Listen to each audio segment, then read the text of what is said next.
Welcome to In the Courtroom and the Boardroom, Business Law and Litigation with Colleen McKnight.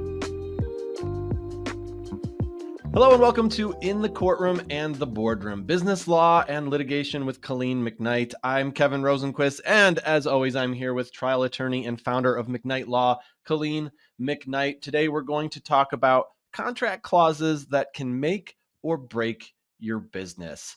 Colleen, welcome back. It's great to see you. Thanks, Kevin. It's good to be back with you. You made it back for episode 2, so I didn't scare you away too much, apparently. That's right. Yeah. All right. Well, that's good. We're off to a great start. Okay. Indemnity clauses can seem standard, but what's the real risk if they're vague or even poorly worded? Yeah. So indemnity clauses are the clauses in your contract that say you will owe defense and funny, I want to say indemnity, but that would be a circular definition. It basically says you're on the hook for the other side's damages, or they're on the hook for yours. From a legal perspective, when we're reviewing contracts, indemnity is the first place we go. These can be really, really powerful clauses, but there's some things about them that you have to be really careful with. So if you want the other side to indemnify you for your own negligence, which sounds a little crazy, but if you're working together and you say, hey, even if I just screw up, you're on the hook for it. Mm-hmm. The law says you have to make that really clear in the contract. And what that means is it has to be in all caps, or it has to be bolded. It has to expressly say, I want you to pay for my screw up. Otherwise, you're not going to get that. The court is going to say it doesn't fit the express indemnity rule. You're out of luck. Nobody would sign up to save someone else from their own mess up unless they knew exactly what they were agreeing to. And so sometimes that's part of the deal. The deal is you're the big pockets. I'm the know-how. Even if I screw it up, you're going to back me. But you have to spell that out really clearly. Other times, the indemnity has language that says, I'm going to defend you and I'm going to indemnify you. And what that means is I'm going to pay for your legal along the way. That's what the defense piece means. And if you don't spell that out clearly, the other side can go choose a cut rate, terrible lawyer who runs their bills up through the roof, does a terrible job, and you're stuck paying for it. Mm-hmm. So if you really want a solid defense agreement, you're going to say, but I get to pick the counsel. I get to make the strategic decisions along the way. And if it isn't clear, you can think, hey, this person's backing me. And if someone gets hurt on my work site, or a contract gets breached, or that engineer that I hired just infringed their patent, I had nothing to do with it, but it's okay. They're going to pay for it. And you might find that they're not. And you're on the hook paying for some major damages that you couldn't possibly have foreseen. Mm-hmm. Yeah. There's also something called a venue clause or a jurisdiction clause. Can you go over what that is and why business owners should probably be paying more attention to those?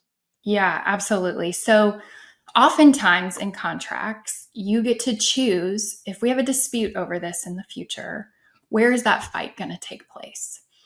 And as anybody who's ever fought knows, choosing your battleground is a huge part of the fight, right? Choosing the high ground, choosing a place you know you're going to be. And so you want to make sure that you choose a venue and a choice of law that's going to back you. And so for a lot of businesses in Texas, by being in Texas, they have already given themselves the nexus they need to say, I want Texas law to apply. So even if you bring this case in California, even if you bring this case in New York, those courts are going to have to apply Texas law to the dispute. Oh, wow. And that matters in a big way for businesses because Texas is a very business-friendly state. Mm-hmm. And so when you have that nexus and you can choose Texas law to apply, you're choosing that you can have click-through arbitration agreements. You're choosing that contracts get read in their four corners.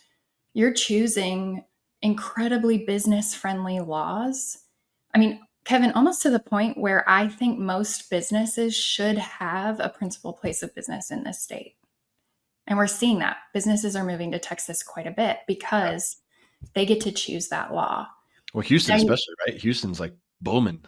Well, in Austin, right? In all Austin, these tech true. companies. Yeah, that don't necessarily want Houston or Dallas, but they think Austin is palatable, but they get Texas law. Right. And so when you compare Texas law to Oregon law, which is where Nike is based, or to California law, where we see all of these tech giants, you're talking about law that is significantly more favorable to you. And that's in employment, that's in contracts, that's in even torts, even things that just somebody got hurt at your store or their computer blew up and they got hurt, right? So that's not even, I don't even have a contract with you. I'm just liable to you. When you get to apply Texas law to that, you're really gaining a benefit for your business. But it's also the venue, right? And so I know I mentioned in our last episode that right now in Harris County, our courts aren't really deciding summary judgments. And so clients are asking me, can I choose a neighboring county as my venue? Can we go to Fort Bend? Can we go to Montgomery? Because trying this in Harris County right now is going to take me forever, and it's going to cost me a ton of money. And the question for that is, do we have some nexus to that county that's going to let us be there? And if not, do we still list it and try? Right? Mm-hmm. Sometimes asking forgiveness instead of permission is still a better choice. And so, hey, there's a risk they're going to move it back to Harris County, but maybe we get going in a county that's more favorable to us. And so you want to make sure you're choosing the battleground and you're choosing the rules that you're fighting by, but you have to make sure that you have the right tie to those places so that you don't just get booted out to someplace you really don't want to be. Mm-hmm. We talked last episode about your 3-year-old and my 4-year-old. Believe me, we understand the asking for forgiveness rather than permission. That's for sure. That's exactly right. My goodness. Anyway, so I want to talk about force majeure clauses too, because I feel like everybody's heard about them, but not everybody knows what they are. Can you kind of talk about what exactly those are and maybe how businesses misunderstand what they are, especially post-pandemic? Yeah. So when you're contracting with another party, you can say, hey, look, I'm responsible for what my team does. I'm responsible for the things I need to do, but I can't be responsible for a hurricane. I can't be responsible for an earthquake. And a lot of times that act of God gets expanded into things like riots. So if part of my supply chain is in a place where the people are now rioting and I can't get a critical part, that's really not on me. Right. Or a worldwide pandemic hits and no one's at work and I can't possibly be responsible for that. Those things have to be spelled out in your contract in order for you to be able to rely on them in any really serious way. Okay. There is a common law idea of force majeure, but it's really hard to claim that unless it's spelled out specifically in your contract. And so this is a place, and recently I've seen some really funny ones where people have included dinosaurs. Heaven forbid Jurassic Park becomes a real thing. You know what? I don't know how we can rule anything out at this point. The number of unprecedented things that have happened in the last 10 years. It's kind of insane. Throw the dinosaurs in, right? Why not? Alien invasion. Why not? Who knows? Yeah. And so, you want to throw the kitchen sink in, but you also have to understand that just because there's a hurricane, you still have to prove that that hurricane affected what you would need to do or delayed what you needed to do. And so you can't just blame the hurricane when it had nothing to do with what. Yeah, totally. Yeah. So, sometimes clients are like, well, the hurricane was an act of God. And you're like, well, explain how the hurricane kept your remote person from being able to fulfill their obligations to provide the customer with solutions within 24 hours. It's like, well, it didn't. So I feel like people did that a lot during the pandemic. There was a lot of like, well, the pandemic. It's like, yeah, what about it? Yes, precisely. That's really not what we're talking about here. And I think there were a lot of force majeure provisions that didn't apply during Yeah. the pandemic because nobody had really accounted for such a mass government imposed shutdown. Right. And so you had some people who, just through humanity and understanding that works, were willing to step aside. But oftentimes you have contracts that layer, as you go down the chain. And so if I'm willing to let you off the hook, but the person I'm responsible to isn't willing to let me off the hook, then we've got a real problem. And so you always have to make sure that your force majeure with your providers isn't any more broad than what it is with the people you have obligations to. Because again, then you're left holding the bag. And unless you have, a security fund for that, which no company is spending their money on that, then you're going to be stuck. How do waivers of consequential damage fit in here? Are they similar to what we've been talking about? No, so that's pretty different. So there's a couple of different types of damages, but for purposes of this, there's really two, right? There's the direct damages that your breach or your action caused me, and then there's the consequence of that. So if you sold me a widget that went into my machine and that widget breaks and I cannot produce the products that I need to produce, the actual damages, the direct damages, is the cost of that widget and what it takes for me to get it replaced, right? Let's say it's a $15 part. But my consequential damages are I haven't been able to produce my product for 2 weeks, which means I'm not making any revenue, I'm not making any profit, and I'm out of luck, right? And if the contract has disclaimed consequential damages, all I can get from you is $15. But my business has just been shut down for 2 weeks. I'm probably in breach of my supply agreements. This isn't an act of God that I can rely on. It's just a broken part. And I'm in trouble. And a lot of times, if you're the one providing those parts, it's in your absolute best interest to disclaim consequential damages. But for the party that's relying on you, the consequential damages are often really what your damage would be.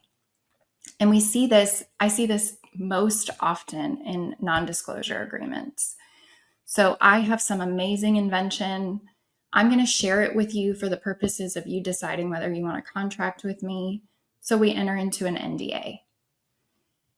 And then the NDA comes back and there's a consequential damages waiver. If you take my trade secrets or my confidential new invention and you share it with the world, well, that invention in and of itself isn't worth very much. It's the consequential damages of what I'm not able to do as a mover in the market, as a innovator, as somebody who could sell it. Once it's out there, it's out there. And so you see these consequential damages waivers, and I think this isn't worth the paper it's written on.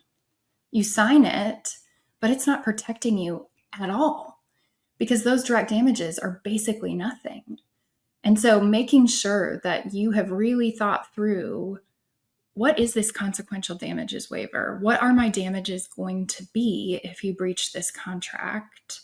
And if you're not willing to give me the consequential damages, are there other places where I can make sure that I make up my damages with liquidated damages or an indemnity provision that could step in and help me with those losses from these other contracts that I've now breached?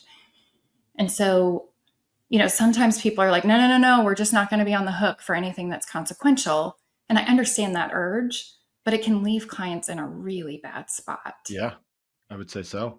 An overlooked clause can cause a lot of issues, which is what we've talked about, but it can really shift leverage kind of entirely in a dispute, right? Yes, absolutely. I have a case right now where I've stepped in for former counsel and they actually completely overlooked the indemnity clause. Oh boy.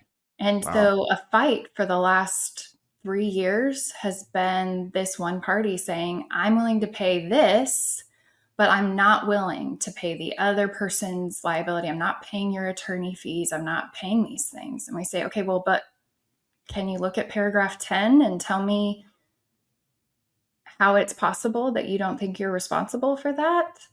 Like, you're going to be on the hook. You agreed to indemnify her, right? And so it has changed the entire tenor of the negotiations, the strategy.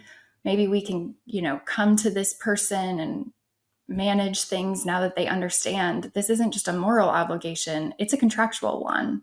And it's one you're going to be held to. And so when you overlook those, and sometimes that's in the drafting, sometimes that's in the enforcement, you really can shift the leverage in a case dramatically from one side to another when you're looking at the contract. That seems crazy that you could forget an indemnity clause. I mean, even I know what those are. I can't explain it. Yeah. But that's part of stepping in for prior counsel too. You get hired to take over, and it's sometimes very easy to Monday morning quarterback. And Sure. sometimes you're like, I would have handled that differently, but I can see where they were going. And sometimes you think, how on earth? Yeah. How did this happen? When a founder is handed a vendor or partner contract to give it to you, what are the first red flags that you're going to look for? Yeah. So a lot of these provisions should be mutual, right? You should be looking at a mutual indemnity agreement. You should be looking at a mutual limitation of liability. And a lot of times when we get the other side's paper, they're one-sided. My client's expected to do all of the giving. They're not given anything in return. And sometimes that's just, hey, they're going to see what they can get from the very beginning. But it's a major red flag if the other side thinks that they can get a one-sided agreement like that, even when you're talking about David and Goliath situations.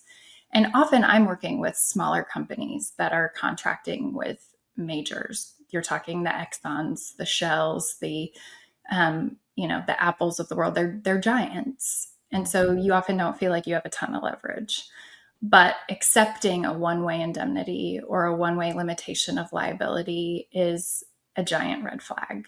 One of the things that, again, back to being the lawyer who says, be careful what you write in your emails, is that words have meaning in the law. So partner is a word that comes with a huge amount of legal weight. Right. The law basically says if you're a partner to someone, you owe them a fiduciary duty, which means you have to put their interests above your own, right? That should be secured for very specific situations and not just handed out lightly. And so the word partner is a red flag to me. Are we joining a partnership? Do we want to be joining a partnership? Should we just be at an arm's length contract? And even using it casually, I get very uncomfortable. He is not your partner. Do not hold him out as your partner. You are in a business relationship. And so, you have to be, especially with smaller players, you have to be really careful with the language in the contract. Mm-hmm. When we look at term and termination in contracts, can they just terminate for convenience?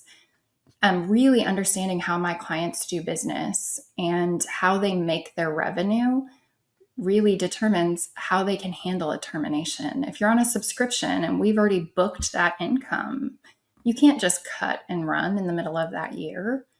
But if we're in a situation where we really are in a position to stand behind our product and you can leave whenever you want and take your ball and go home, then we can allow for that. How long do I want to be stuck in this relationship if it falls apart? Right. Another big red flag is looking at the assignment provision. Can you enter this agreement with me? And I think I'm entering it with you, but then you can turn around and assign it to someone else. And suddenly I'm in business with Joe Bob and I don't agree with him or the way that he approaches things. Should I get the chance to approve that assignment? And sometimes with the major players, they know they're going to have a subsidiary or they're going to roll a piece of business off and they want that freedom, but making sure, I have the right to say, I'd rather just terminate this agreement than go work with Joe Bob because I know we don't share the same business ethics or he's not going to approach this the way that you did. So those are some of the things that I would look at in a contract to make sure that your business is being protected. Yeah, those are really, really good because a lot of those I don't think I would have thought about. That's good stuff. All right. Well, thanks for tuning in to In the Courtroom and the Boardroom, Business Law and Litigation with Colleen McKnight. To connect with Colleen and the team, visit mcknightlaw.us. And don't forget to subscribe to our channel and give the video a like if you enjoyed it. We love having you here. Colleen, I loved chatting with you again. Really appreciate your time. Looking forward to the next one. All right. Thanks so much, Kevin. Thanks for watching. Be sure to hit that like and subscribe button and leave us a review in the comments.